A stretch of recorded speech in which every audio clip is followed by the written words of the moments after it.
Obviously, the deck is stacked against Stone Cold Steve Austin. But in addition to that match, we will see Vader take on Kane, and the loser must unmask. Recently, our cameras caught up with the man they call Vader.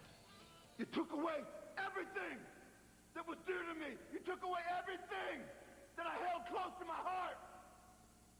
But you didn't take away my desire. You didn't take away my pride. And now I'm going to take something from you. Mask versus mask. I'm not sure I'm going to see what's under that mask. But brother, that mask is coming off, and Vader's going to be the man to take it over the edge. It will be Vader time! Now, if it is Vader time at Over the Edge, from what I understand, we need to prepare to see one of the most horrific faces in the world if Kane does unmask.